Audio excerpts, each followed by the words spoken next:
नमस्कार मित्रांनो, अभ्यासवाणी या चॅनलवर तुमचं स्वागत आहे. अभ्यासवाणी रोज अभ्यास रोज प्रगती.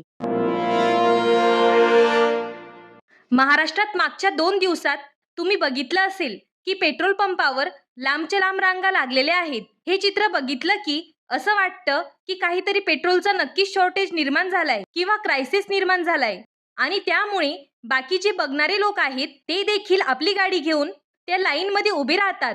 प्रत्यक्षात असं करायची गरज नाही. महाराष्ट्रात बघितलं तर कोल्हापूर, नाशिक आणि नागपूर पर्यंत सगळीकडे प्रत्येक शहरांमध्ये अशा पद्धतीची परिस्थिती आहे आणि अगदी छोट्या मोठ्या खेडेगावात सुद्धा लोकांनी अगदी तिथलं पेट्रोल संपवून टाकलेला आहे. पेट्रोलचा जो काही नियमित पुरवठा होता आणि नियमित जो काही खप होता त्याचे सगळं रेकॉर्ड तुटून गेले आहे. कारण लोक आपले पेट्रोलच्या टाक्या फुल करतात, पण प्रत्यक्षात तसं करायची गरज नाही. जो काही सगळा पेट्रोल क्रायसिस झालाय त्याच्या मागचं खरं आणि नेमकं कारण तुम्हाला या व्हिडिओमध्ये कळेल. विनाकारण कुठल्याही पेट्रोल पंपावर जाऊन लाईन मध्ये थांबू नका. लाईन मध्ये थांबूनच व्हिडिओ बघत असाल तर लाईन मधून निघून गेलात तरी चालेल. का ते थोडक्यात सांगते. या पेट्रोलच्या सगळ्या अफवांची सुरुवात कुठून झाली ते पहिले समजून घ्या.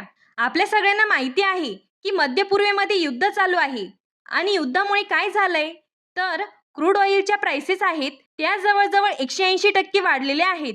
म्हणजे पूर्वी $60 जे ब्रँड क्रूड मिळायचे त्याची किंमत आता $110च्या आसपास जाऊन पोहोचलेली आहे.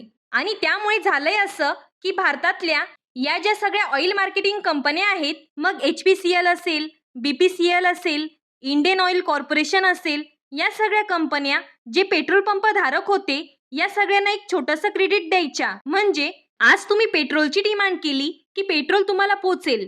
तुम्ही तुमच्या पंपावरती पेट्रोल ठेवू शकतात, विकू शकतात आणि त्याचं पेमेंट तुम्ही 3 ते 5 दिवसात करू शकता.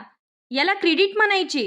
म्हणजे 3 ते 5 दिवसात पुढचं पेमेंट केलं तरी चालत होतं. मग आता त्याच्यामध्ये बदल काय झाला तर HPCL आणि BPCL या 2 कंपन्यांनी सांगितलं की 12 मार्च नंतर आम्ही अशा पद्धतीचं रिव्हॉल्विंग क्रेडिट कुणाला देऊ शकणार नाही. तुम्ही अगोदर ॲडव्हान्स पेमेंट द्यायचे आणि मगच तुम्ही पेट्रोल भरू शकता. त्यानंतर इंडियन ऑइल कंपनीने देखील सांगितलं की तुम्ही ॲडव्हान्स पेमेंट करायचं, मगच आम्ही तुम्हाला पेट्रोल देणार. ही सिस्टीम 18 मार्च पर्यंत चालू होती. 18 मार्च नंतर पूर्ण बंद झाली. आता ही सिस्टीम अशी करायचं कारण देखील आहे. पूर्वी या सगळ्या कंपन्या ज्या होत्या म्हणजे क्रूड ऑइल कंपन्या या क्रूड ऑइल विकत घ्यायच्या आणि ते त्यांना स्वस्तात मिळत होतं. पण अचानकपणे क्रूड ऑइलच्या किमती वाढल्यामुळे यांच्याकडे देखील कॅश क्रंच निर्माण व्हायला लागला. क्रूड ऑइल कसं आणायचं, विकत कसं घ्यायचं, दुसऱ्या ज्या कंपन्या आहेत त्या ॲक्च्युली प्रोसेसिंग करून तेल देतात त्यांच्याकडून खरेदी कशी करायची, या सगळ्या गोष्टींचं गणित बसवण्यासाठी कॅश क्रंच निर्माण झाला आणि म्हणून त्यांनी ॲडव्हान्स पेमेंट मागायला सुरुवात केली. त्यात घोळ असा झाला तर 21 आणि 22 तारखेला बरोबर होता शनिवार आणि रविवार आणि त्याच्या अगोदर ही सिस्टीम बंद झाली, ज्यामध्ये 3 ते 5 दिवस पेट्रोलचे पैसे दिले तर चालायचे.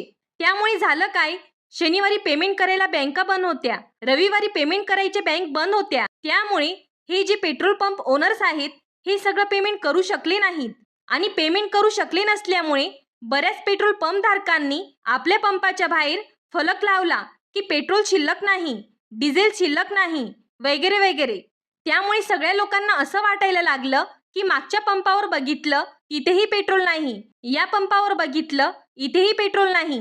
पण ॲक्च्युली त्यांच्याकडे पेट्रोल यासाठी नव्हतं की ते ॲडव्हान्स सिस्टीममध्ये शनिवारी आणि रविवारी पेमेंट करू शकत नव्हते. त्यामुळे त्यांच्या पंपावरती पेट्रोल नव्हतं. पण याचा कॅस्केडिंग इफेक्ट म्हणतो तशा प्रकारचा परिणाम झाला की एका ठिकाणी अशा प्रकारचा घोळ दिसल्यानंतर 4 लोकांनी रांगा लावल्या.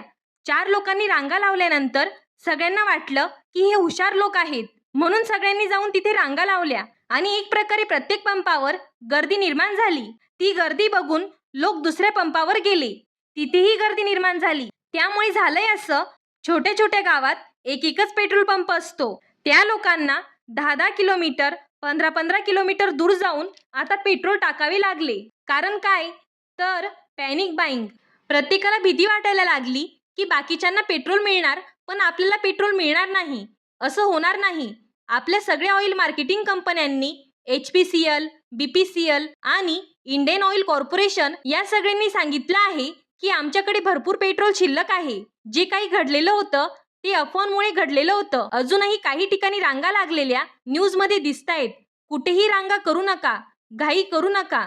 पॅनिक बाईंगमुळे असं झालंय. सोमवारपासून जे काही पेट्रोल मागवलेलं होतं, म्हणजे या सिस्टीममध्ये आल्यानंतर जे मागवलं ते सोमवारपासून पेट्रोल संपायला लागलं. कारण ऑलरेडी लोकांनी गर्दी करायला सुरुवात केली. उदाहरणार्थ बघा, एका पेट्रोल पंपावर 100 लिटर दिवसाला संपत असेल आणि तिथे अचानक 200 लिटर पेट्रोलची डिमांड झाली, तर तो पेट्रोल पंप तरी काय करणार? अशा पद्धतीने हे पेट्रोल संपायला लागले आहे.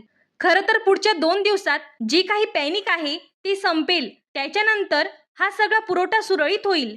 कारण आपल्याकडे भरपूर तेल शिल्लक आहे. एक गोष्ट समजून घ्या, भारत जे रशियाकडून क्रूड ऑइल खरेदी करत होता ते कमी झालेलं होतं. नंतर तो सौदीकडून करायला लागला. पण या सगळ्या युद्धाच्या दरम्यान भारत आपलं ऑइल खरेदी करतोय रशियाकडून. रशियाकडून बरेचसे टँकर्स भारताकडे वळलेले आहेत.